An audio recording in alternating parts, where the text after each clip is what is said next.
Hey there to all our subscribers, our future subscribers, and all the people that secretly watch us without subscribing. This video is being pre-recorded because it will go up on the day I'm having surgery, and I won't be able to make videos for a couple months. So I will be recording enough videos to last a couple months. And I mean, I might post videos just like updates and stuff from my phone, but I will not be sitting at the computer for a couple months. So anyway, today we are doing another Grimm's fairy tale, and the Grimm's fairy tales was originally called the Children's and Household Tales.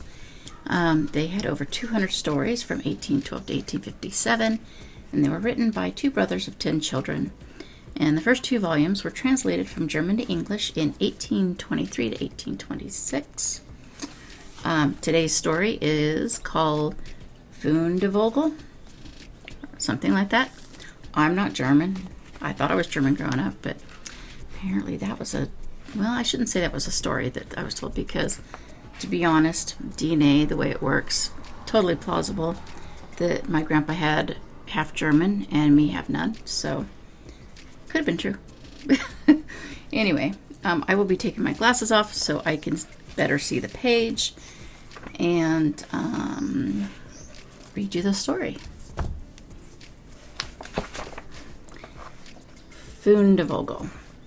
There was once a forester who went into the forest to hunt, and as he entered it, he heard a sound of screaming, as if a little child were there. He followed the sound and at last came to a high tree, and at the top of this a little child was sitting, for the mother had fallen asleep under the tree with the child, and a bird of prey had seen it in her arms, had flown down, snatched it away, and set it on the high tree. The forester climbed up, brought the child down, and thought to himself, "You will take him home with you, and bring him up with your Lena."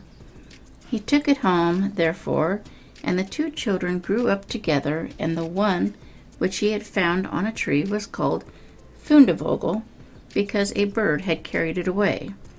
Fundevogel and Lena loved each other so dearly that when they did not see each other, they were sad. Now the forester had an old cook, who was one evening took 2 pails and began to fetch water, and did not go once only, but many times, out to the spring. Lena saw this and said, "Listen, old Sanna, why are you fetching so much water? If you will never repeat it to anyone, I will tell you why." So Lena said no, she would never repeat it to anyone. And then the cook said, "Early tomorrow morning, when the forester is out hunting, I will heat the water, and when it is boiling in the kettle, I will throw in Fundevogel, and will boil him in it."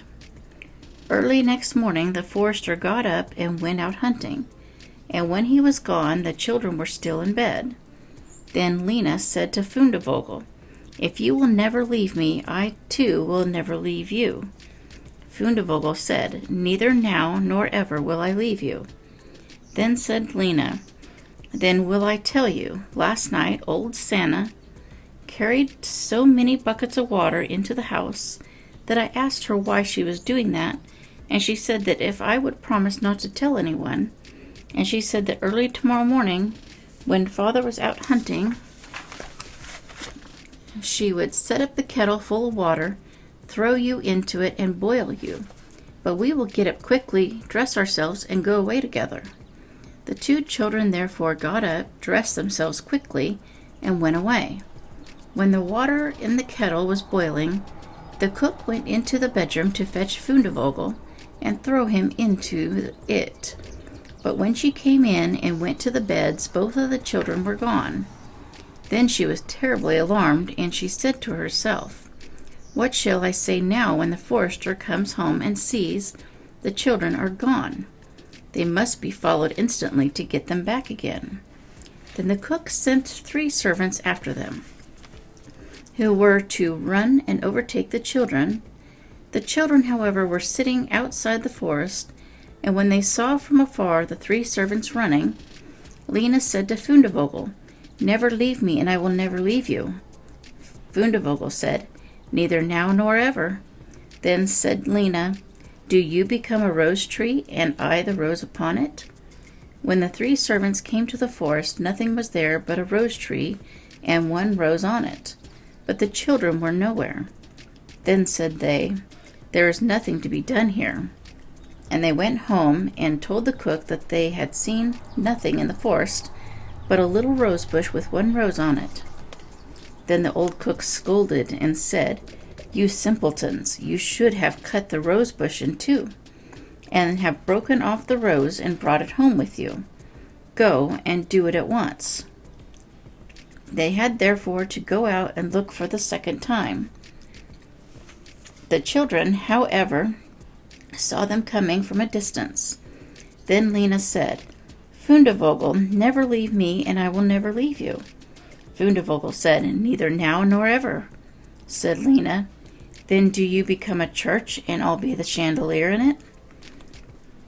So when the 3 servants came, nothing was there but a church with a chandelier in it. They said therefore to each other, "What can we do here? Let us go home." When they got home, the cook asked if they had not found them. So they said no, they had found nothing but a church, and there was a chandelier in it. And the cook scolded them and said, "You fools, why did you not pull the church to pieces and bring the chandelier home with you?" And now the old cook herself got on her legs and went with the 3 servants in pursuit of the children. The children, however, saw from afar that the 3 servants were coming, and the cook waddling after them. Then said Lena, "Fundevogel, never leave me, and I will never leave you." Then Fundevogel said, "Neither now nor ever." Said Lena, "Be a fish pond, and I will be the duck upon it." The cook, however, came up to them, and when she saw the pond, she lay down by it, and was about to drink it up. But the duck swam quickly to her, seized her head in its beak, and drew her into the water. And there the old witch had to drown. Then the children went home together, and were heartily delighted, and if they had not died, they are living still. So that was a short little story, kind of semi-short, I guess. Hopefully you enjoyed it. Please like, subscribe, comment, and share, and get your friends to do the same thing. And I will be recording some more videos that you guys can watch while I'm recovering. So thank you for watching. Bye.